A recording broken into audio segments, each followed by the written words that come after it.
Greetings and salutations, everyone. My name is Andrew Kirchhoff, and welcome to my YouTube channel. Today, we're talking about my Week 18 hidden gems for the 2021 fantasy football season.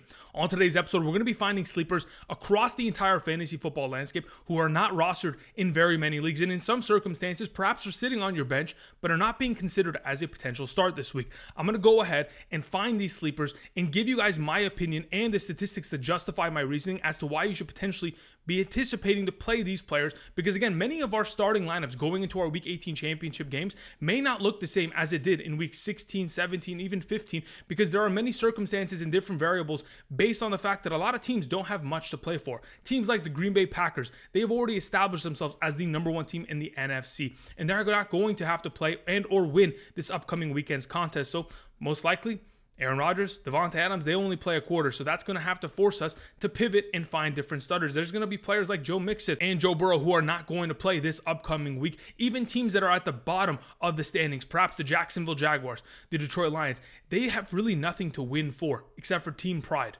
But honestly, they have a lot to lose for, perhaps getting a higher seed and a higher pick in the NFL draft upcoming this April. So either way, there's going to be a lot of players that are not going to be playing, and we are just going to have to wait and see what exactly transpires here. But on today's video, we are talking about sleepers. And in order to help us accomplish that goal, we are going to be using the help of Underdog Fantasy, a superhero in their own right, who will help us collect these 6 hidden gems and help us complete the fantasy football gauntlet and snap our lineups into a championship form. Before we begin today's video, again, if you haven't yet already, go ahead and check out Underdog Fantasy. There's a link down in the description of the video, whether it is best ball leagues for the NFL playoffs, even best ball for the 2022 fantasy football season. You can go ahead and start drafting today. You can perhaps even go ahead and check out their pick'ems. If you go ahead and select 5 pick'ems over or under successfully and correctly this upcoming week, you can 20 times your overall money. At the end of today's episode, we're going to be putting together a couple pick'em slips. There's even Saturday Battle Royales for those of you who are looking to try to play in a quick league, draft a couple players, and see if you can win some cash. Go ahead and check that out. Use promo code Andrew today, and Underdog Fantasy will win a match up to $100 of your first deposit.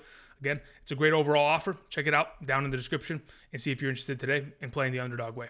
All right, let's go ahead and let's talk about some hidden gems for Week 18. Again, there are not going to be players that are just coming out of the woodwork in Week 18. A lot of the factors in which a player is going to succeed more than they typically do is because of injuries and or other players that are just not going to play. But a lot of these players you already know. These are household names for those of you who have been along, the entire marathon of the 2021 fantasy football season. So you've heard these names, and perhaps you've already had them on roster before, but perhaps you'll have to go back to them this upcoming week to find some value. So let's talk about Keyshawn Vaughn. With the absence of Ronald Jones, because he is already out this week, along with the fact that Leonard Fournette and Giovanni Bernard are both out for the Tampa Bay Buccaneers, this running back really does have himself great opportunity taking on the Carolina Panthers. Now, in Week 15, of course, Keyshawn Vaughn did have himself some opportunity against the Carolina Panthers, and he was actually quite successful. 7 carries for 70 yards, a rushing touchdown, and 13 fantasy points in his very few opportunities against a team that really cannot stop the run.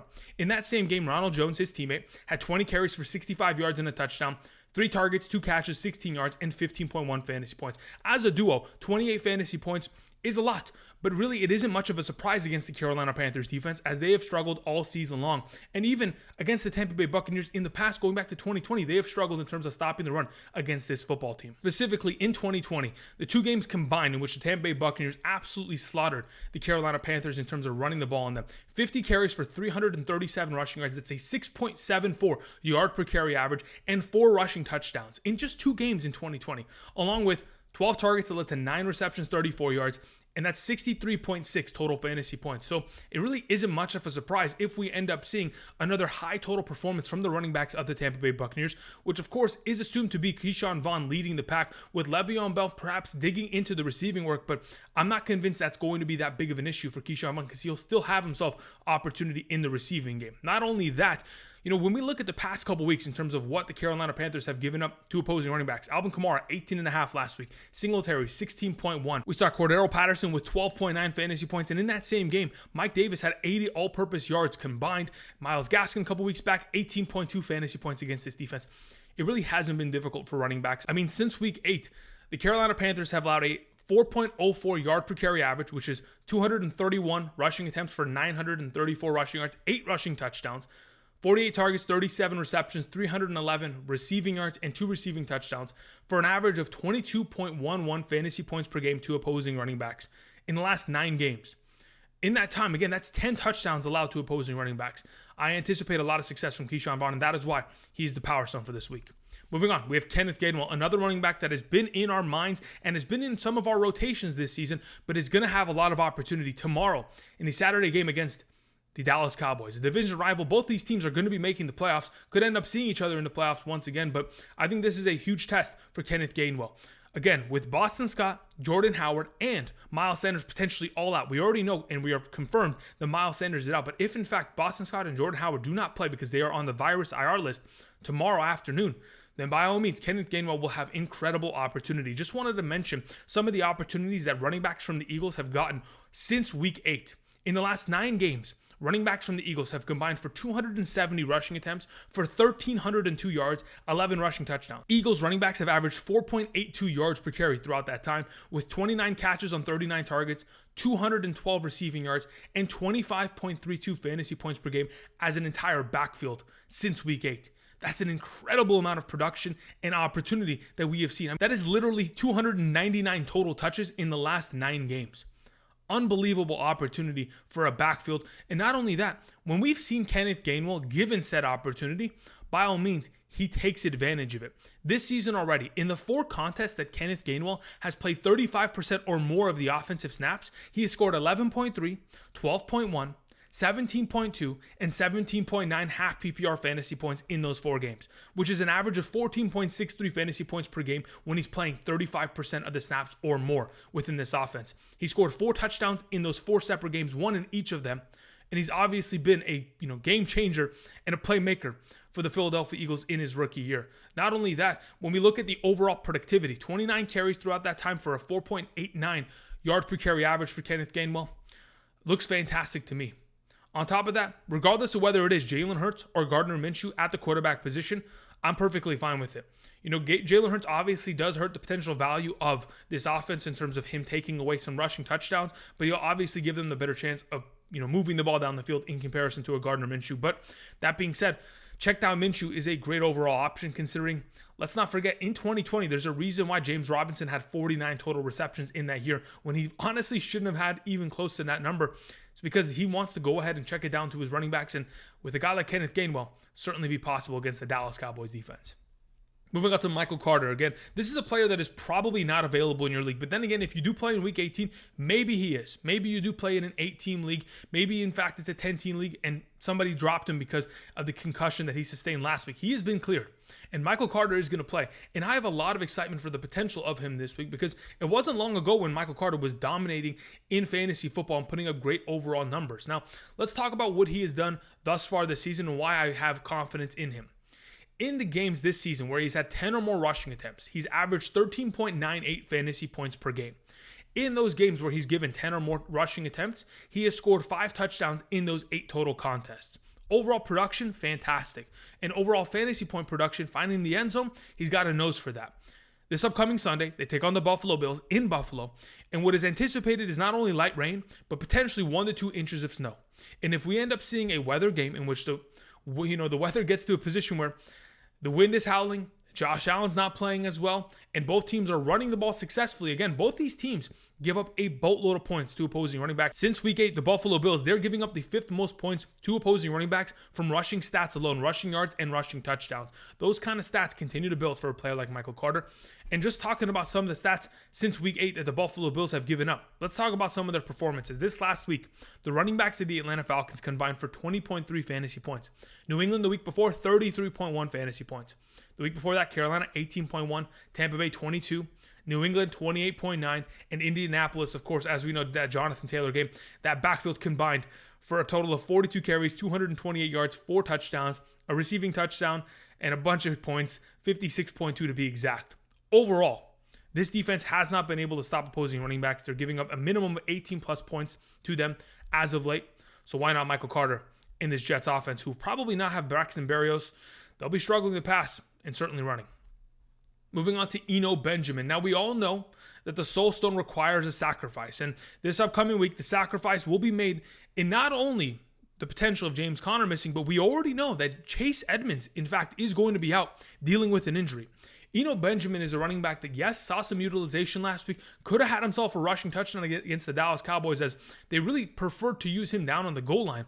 But ultimately, taking on the Seattle Seahawks, that is one of the easiest matchups at the position. Again, this season, since week 8, in the last 9 games of the year, the Seattle Seahawks, they've been giving up a lot of points to opposing running backs, mainly off of the back of they've given up 9 touchdowns to opposing running backs in the last 9 games. They've, of course, given up 751 rushing yards, 8 of those touchdowns on the ground, and they've given up some of the most points in terms of receiving yards to opposing running backs. 76 targets, 64 receptions, 522 receiving yards, and a receiving touchdown. That all combines to a 23.92 fantasy point per game average to opposing running backs in the last 9 games. The Seattle Seahawks, they've certainly been struggling. So if, in fact, we're not only going to see Chase Edmonds miss this week, we have a limited practiced James Conner, and if he gets to Sunday and he's not feeling it, they don't have to play him. They're still going to make the playoffs regardless.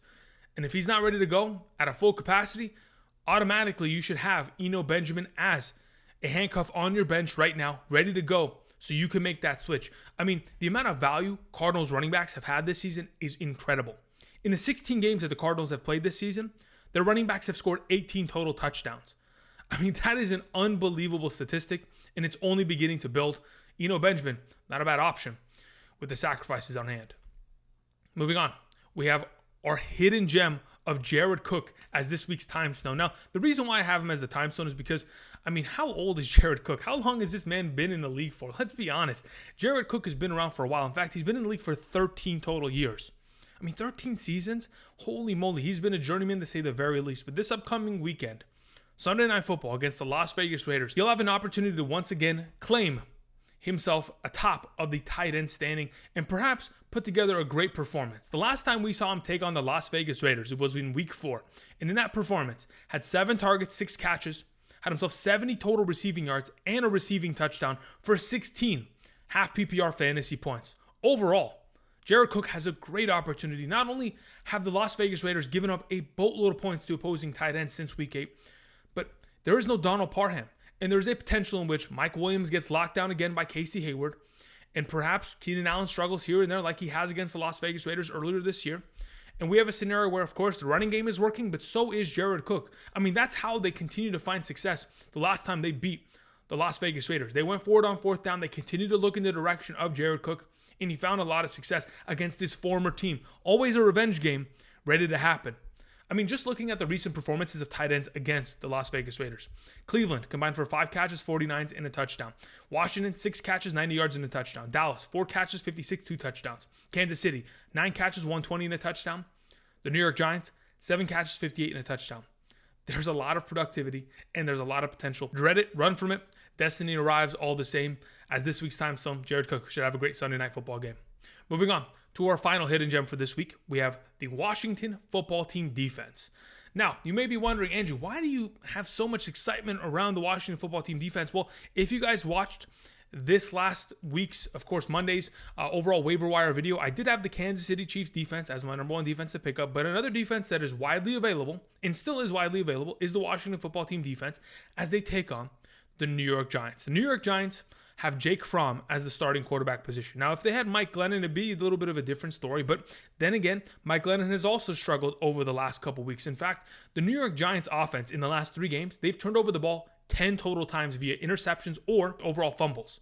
That kind of stat line, on top of the fact that the Washington Football Team, they can go ahead and win this game and very easily handle that, on top of the fact that those overall interceptions and fumbles that the New York Giants have committed over the last 3 games, they have led to a lot of points to opposing defenses. In fact, the Dallas Cowboys, the Philadelphia Eagles, and the Chicago Bears, their 3 totals in terms of fantasy points as defenses this last 3 weeks, 16, 16, and 21.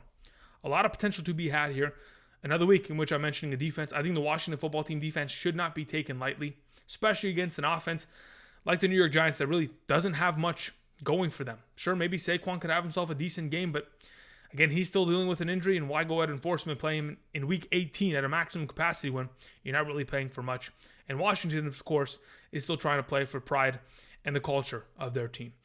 Either way, that is my final hidden gem, and those are our 6 hidden gems for week 18 of the 2021 fantasy football video. Now that we've gone ahead and talked about our hidden gems via the help of Underdog Fantasy, let's go ahead and use the Bifrost to travel to UnderdogFantasy.com and talk about some pick'em slips that I'm very confident about this upcoming weekend. All right, so as you can see on screen, we are here at UnderdogFantasy.com, and we are in the pick'em section for the NFL. Now, again, if you want to play pick'ems for the NBA, NHL, go ahead and do so. There's a lot of, overall over-under props to go after. Check them out. Perhaps go for 2 bets, 3 bets, 4, perhaps 5. Go to 3 times your money to 20 times if you could accurately predict 5 of them.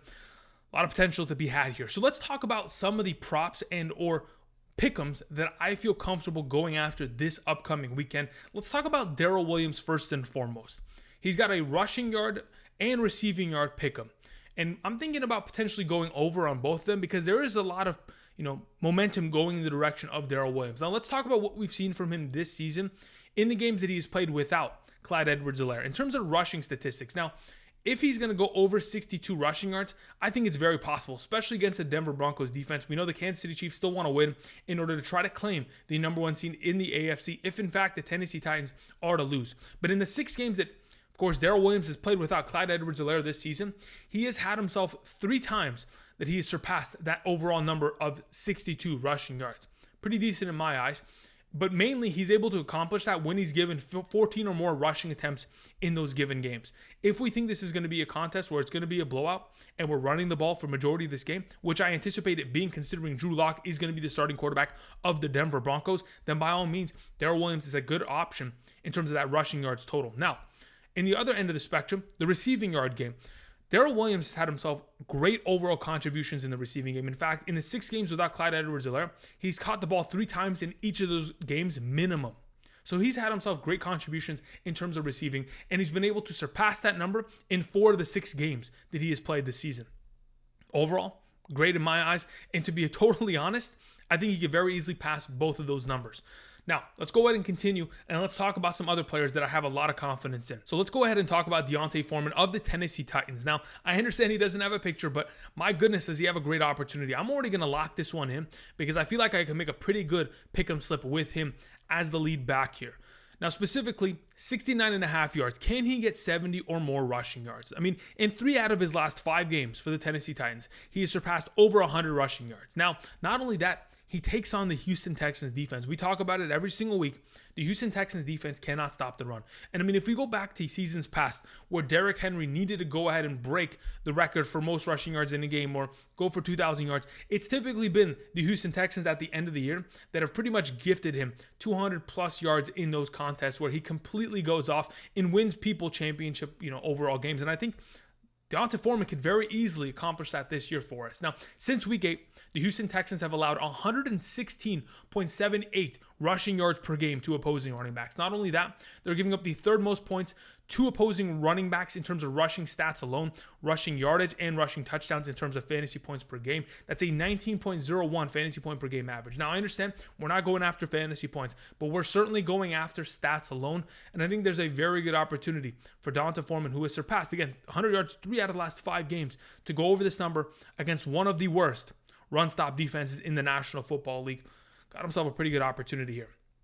Continuing to scroll down, let's talk about Dare Ogunbowale of the Jacksonville Jaguars. Now, typically, you don't want to go ahead and add this guy to a pick'em slip, but maybe you're feeling a little spicy. Maybe you're feeling like there's a 50-50 chance where he's able to do this. Well, let's talk about his receiving yard total, 15.5. He's been able to get himself 15 receiving yards and 32 receiving yards in the last 2 games that he has played with this team. Now, in one of those games, of course, James Robinson was the starter, and he only had 15 receiving yards. But this last week, as the premier starter of this backfield, had himself 2 catches for 32 yards. I think this is one of those props where you can go ahead and attach it to a play that may just be an automatic in your eyes, and you can go ahead and go over/under, make 2 separate bets, and at least make some money off of it. I think Dare Ogunbowale, in my opinion, should very easily be able to surpass 15.5 receiving yards, a player that is probably often ignored, but in a contest where they're playing against Jonathan Taylor and the Indianapolis Colts, who are making the playoffs, they certainly have to go ahead and catch up, as Trevor Lawrence really hasn't done a great job in keeping his team within the game. That defense certainly is not going to have much luck against Jonathan Taylor, so Dare Ogunbowale in the receiving game should have himself a lot of success this upcoming weekend. Now, moving on, let's talk about Michael Carter, our hidden gem for this upcoming week. 37.5 rushing yards. I think he's very easily going to be able to accomplish that number. Let's talk about that number specifically. Michael Carter, as of late, has accomplished over 37.5 rushing yards in 9 of his last 13 games that he has played, and in 3 out of the last 4 games that he has specifically played. Overall, Michael Carter should be an automatic success here based on everything that I already talked about on today's video. If you accompany that with the fact that the Buffalo Bills are giving up 103.2 rushing yards per game over the last 9 games to opposing running backs, by all means, Michael Carter in a weather game should be able to surpass that number. Moving on, let's talk about Justin Herbert. Going to scroll down and let's find Mr. Herbie. So Justin Herbert has another one of these props where it's kind of a 50-50, 13.5 rushing yards. Will he go under? Will he go over? That's up to, whether or not the opposing defense is going to force him out of the pocket. Many variables. Maybe, in fact, he tries to do his little pump fake thing to Eckler, and then he's off and running. I mean, there's a reason why Justin Herbert has surpassed 300 rushing yards this season already. It's mainly because in 7 of the last 9 games, he's been able to surpass that rushing total number of, 14 rushing yards. When you're able to do that on a consistent basis, 7 of the last 9 games, it gives me confidence to go ahead and throw that into a pick'em slip, similar to Derek Gumbawale, where it's like that 50-50, but if it ends up hitting, by all means, you can pretty much steal a very easy overall prop in terms of rushing yards at the quarterback position. So I'm going to take the over there. Let's move on. Let's talk about Matthew Stafford. Let's go back up because I did see one where Matthew Stafford has an interception overall prop. Over under a half of an interception. So is he going to throw a pick or is he not going to throw a pick against the San Francisco 49ers? I'll take the over there. Honestly, I think Matthew Stafford has been very, nonchalant with the ball at times. He is throwing unprotected passes. He's throwing balls to the opposing team quite often. In fact, 15 total interceptions this season. That's the most since his 2014 year with the Detroit Lions. Not only that, he has had himself 6 interceptions in the last 3 games alone. When you're playing against tough defenses, especially playoff football teams like the San Francisco 49ers, he'll probably end up throwing an interception. And in my opinion, it won't be difficult. He could do that very early in that game. Similar to the last time he played against the San Francisco 49ers, where he threw 2 interceptions quite early in that contest. Moving on. In that same contest, speaking of the 49ers, Deebo Samuel, honestly not a bad option here with 52.5 yards. I'm anticipating Jimmy G to play, and I don't know if Underdog is completely on that boat. Maybe they're thinking it's going to be Trey Lance, and that's why his total receiving yard number is lower. But with Jimmy G probably playing this upcoming week, considering he's been limited in practice the last couple of days, Deebo Samuel, in the last 3 games that he's played, he's accomplished that receiving yard total number of 53 or more yards. Not only that, in the last 3 games that he's played against the Los Angeles Rams, he's accomplished that receiving yard number. With Jimmy G back in the lineup, we're expected to see Deebo Samuel take over the middle of the field like he did the last time he played against the Los Angeles Rams and be able to put together a great overall performance. So I won't be able to take this over. Let's scroll back up really quickly. Let's look at what we have here. I have 2 of those 50-50 plays. Who do I have more confidence in? I think Justin Herbert's going to run. So I'm going to go back down here. I'm going to grab Deebo Samuel on the over. I'm going to scroll back up, and I'm going to put together this 5-leg pick'em, in which we'll go ahead. If we make a $10 bet, we're 20 timesing our money to $200. I feel pretty confident with that. Again, there's a lot of risk. There's a very, high reward per se. But just understand that it's not guaranteed. And understand that as many of these picks that I give out that I end up winning, I end up losing just as many. And, that's not as bad because as long as you keep, 3 timesing, 6 timesing, you can find yourself a lot of success. So let's go ahead. Let's put together a couple more of these slips. Again, I do really feel confident more than anything in Michael Carter in this over. Again, he's been cleared in the concussion protocol. And I honestly feel that there's a very good opportunity for Darrell Williams to get one of these 2 numbers. Which one is he more capable of accomplishing? Most likely his work in the receiving game, considering he's been able to, like I've mentioned, 3 or more receptions in the last 6 games without Clyde Edwards-Helaire in the lineup. So I'll take the over there, and I'll just put together, a 2-man slip. 3 times my money, $5 into 15.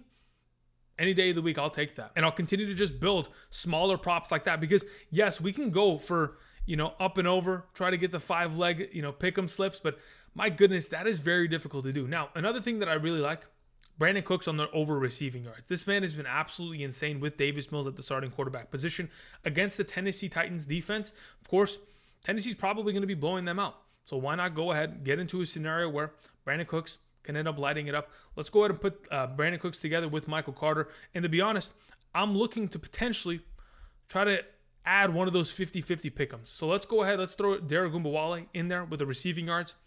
make another $5 bet, try to 6 times our overall money, and keep it moving. All right, now that we've gone over the pick'ems, again, you could travel to Underdog Fantasy, put together however many pick'ems as you'd like. Again, there's the NFL, there's the NBA, there's college football, there's the NHL. There is a lot of pick'ems to play. You can even play via the rivals where you pin 2 players against each other and fight for a given statistic. For example, Drew Lock, he gets an additional 61 yards over Patrick Mahomes. Who's going to have more passing yards at the end of the week? That is one that is quite the toss-up, in my opinion, considering Drew Lock threw for like 240 last week. If he's getting 300 yards maybe against Patrick Mahomes, could be tough. Or he just blows, and Patrick Mahomes ends up cleaning that up relatively quickly. But either way, you can go ahead, check out the rival section as well. So like I've mentioned, again, there are a lot of contests to play in. On screen, we have the Mitten, which is an NFL playoffs draft. We have the Gauntlet, like the Hidden Gems. It's another NFL playoff draft for this upcoming 2022 NFL playoffs. Of course, we have the Saturday Squabble, where you can draft with 2 other players to build a roster for this upcoming Saturday's game between the Kansas City Chiefs and Denver Broncos. You draft 4 flex players, 1 player from each position minimum, and then you go ahead and potentially even play within this upcoming Sunday's Battle Royale. My internet's being a little bit buggy right now, so I haven't been able to draft any teams as of late, except for on my phone. So what I'll go ahead and do when I live stream tomorrow morning, of course, between probably, I'm thinking the game starts at 1:30. I'll probably start my stream at noon tomorrow PST. I'll start my stream at noon, and I'll draft a couple of these teams, answer some questions, help you guys set lineups, all that kind of stuff. So go ahead and check that out tomorrow.